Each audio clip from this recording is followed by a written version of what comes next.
ग्वालियर जिले के डबरा इलाके में पिछले दिनों हुई सनसनीखेज हत्या में रोचक खुलासा हुआ। पुलिस ने जिन 4 लोगों को इस हत्याकांड में नामजद किया था, वो जांच में निर्दोष निकले, जबकि जिन लोगों ने हत्या की थी, अब पुलिस ने उनमें से 3 को गिरफ्तार कर लिया। पुलिस ने यह खुलासा सीसीटीवी फुटेज और आरोपियों के मोबाइल लोकेशन के आधार पर किया। पुलिस जांच में ये भी पता चला कि पूर्व में 2 फरवरी को हुई विपिन यादव की हत्या में जिन लोगों को नामजद किया गया, उन्होंने लल्ला उर्फ नरेंद्र गुर्जर की हत्या में पूर्व में हुई हत्या के पीड़ित पक्ष के 2 लोगों सहित 4 लोगों को नामजद कराया था। पिछले दिनों आरोपी बनाए गए भरत यादव, छोटू यादव, मुकेश परिहार, संदीप यादव के परिजन नवागत एसपी धर्मवीर सिंह से मिले थे और उन्होंने पूर्व में हुई हत्या का हवाला देते हुए बताया कि उन्हें झूठे इस हत्या के मामले में फंसाया गया, जबकि वो घटनास्थल पर मौजूद ही नहीं थे।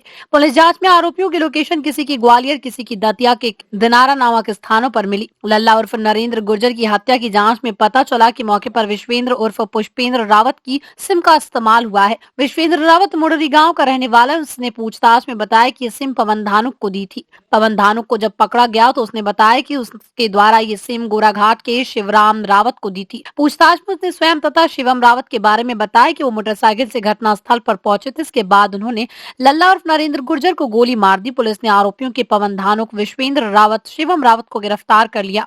शिवराम रावत फरार है। पुलिस ने आरोपियों के कब्जे से 315 बोर का कट्टा, 3 मोबाइल, 5,000 नगद भी बरामद किए हैं।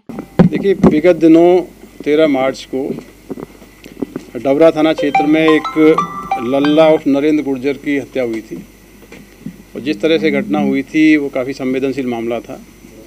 इस केस को वर्कआउट करने के लिए एडिशनल एसपी क्राइम रियाज और एडिशनल एसपी देहात निरंजन और हमारी पूरी क्राइम ब्रांच की टीम लगातार काम कर रही थी।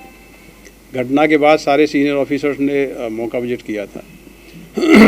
इस घटना में जो एफआईआर हुई, एफआईआर में फरियादी ने चश्मदीद साक्षी के रूप में एफआईआर कराई थी और उस एफआईआर में 4 लोगों को नामजद कराया था। एफआईआर होने के बाद एफआईआर के जो आरोपी थे उनकी तरफ से उनके परिजन मुझसे मिले थे और उनके द्वारा ये आपत्ति व्यक्त की गई थी कि हमारे लोगों को झूठा एफआईआर 302 कराया गया, उनको फंसाया गया है। तो इस लिहाज से बहुत ही चुनौतीपूर्ण केस था कि हत्या के केस में जो नामजद आरोपी लिखाए गए हैं, क्या उनके द्वारा हत्या की गई है या उनको फिक्स किया गया है। तो हमारी टेक्निकल टीम, क्राइम ब्रांच की टीम और सभी टीमें लगातार प्रयास कर रही थी। इस केस में आज डबरा पुलिस ने 3 आरोपियों को अरेस्ट किया है। इसमें एक आरोपी पवन धानुक है, दूसरा आरोपी शिवम है, दोनों करैया थाना क्षेत्र के रहने वाले हैं, और एक अन्य आरोपी विश्वेंद्र रावत है। तो तीनों आरोपियों के अरेस्ट होने से ये स्पष्ट हुआ है कि इस घटना में 3 लोग मौके पर शामिल थे जिनके द्वारा फायर किया गया, गोली चलाई गई, जिससे हत्या हुई है। तो मौके पर उपस्थित 2 आरोपी शिवम को और पवन को गिरफ्तार किया और अन्य आरोपी जो सहयोगी था। तो अभी तक की जो इन्वेस्टिगेशन है उसमें ये स्पष्ट है कि जो लोग मौके पर उपस्थित थे जिनके द्वारा फायर किया गया था वो पुलिस ने अरेस्ट किए हैं। जिन लोगों के नाम एफआईआर में लिखाए गए थे, पुलिस की जो विवेचना हुई है, प्रेमा फेसिया उनकी ना तो उपस्थिति मिली है, ना घटना से कोई उनकी संलिप्तता मिली है। तो ये बेसिकली एक कॉन्स्पिरेसी एंगल भी सामने आ रहा है। तो पुलिस ने अभी तक घटना के 2 मेन एक्यूज को और एक मदद करने वाले को अरेस्ट कर लिया है। अभी इनको पुलिस रिमांड पर लेंगे, पूछताछ होगी, तो मुझे लगता है और भी सब्सिक्वेंटली इसमें लोगों की संलिप्तता सामने आएगी। सर, मुख्य वजह क्या दिख रही है, इसमें हत्या क्यों करी? देखिए, अभी इनको हिरासत में लिया है।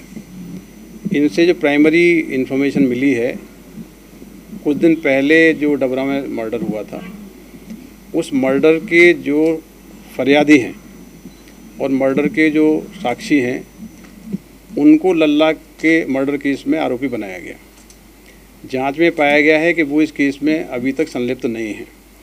तो प्रेमा फेसिया तो यही लगता है कि उस मर्डर केस के गवाह और उसके फरियादी को प्रभावित करने के लिए, दबाव बनाने के लिए ये घटना कारित हुई है। अभी इन्वेस्टिगेशन काफ़ी की जानी है और उसके बाद इसमें बहुत चीज़ें स्पष्ट हो जाएंगी कि इसका मोटिव क्या है और इसमें और कौन कौन लोग शामिल हैं। सर, आरोपी का बैकग्राउंड क्या है? पहले भी कोई हत्या को, वारदात को अंजाम दे चुके हैं? इनके अगेंस्ट में अभी तो क्रिमिनल रिकॉर्ड में निकलवा रहे हैं। बेसिकली इसमें 2 का क्रिमिनल रिकॉर्ड है, बाकी चीज़ें इन्वेस्टिगेशन में क्लियर होंगी। सर, इस पूरे मामले को प्लान करने वाले सब कुछ लोग होंगे जो सामने आए। मैंने बताया कि ये केस बहुत ही चुनौतीपूर्ण है, बहुत ही इसको सोच समझ के घटना की गई है। इसलिए इसमें जैसे जैसे विवेचना होगी वैसे वैसे चीज़ें स्पष्ट होंगी किसकी क्या भूमिका है। हत्या में इस्तेमाल करा हुआ कट्टा और कारतूस भी कुछ बरामद की। हाँ, वो सारी चीज़ें हो रही हैं। इसमें एक आरोपी से बरामद हो गया, बाकी से अभी हम लोग बरामद करेंगे। पुराने मामले के सर आरोपी फरार हैं, अभी भी गिरफ्तार हुई इसी मामले को लेकर। पुराने मामले में 2 आरोपियों का अरेस्ट हो गई है। 2 आरोपी की भूमिका के बारे में ये बताया गया था वो संलिप्त नहीं है, तो न्याय सबको मिलना चाहिए। यदि कोई व्यक्ति अपराध में संलिप्त नहीं है तो उसकी जांच होनी चाहिए, और ये प्रमाणित होता है कि वो घटना में शामिल हैं तो उनकी गिरफ्तारी की जाएगी, और ये पाया जाएगा घटना में शामिल नहीं है तो उनको प्रकरण से पृथक किया जाएगा। ये अभी इन्वेस्टिगेशन में है केस।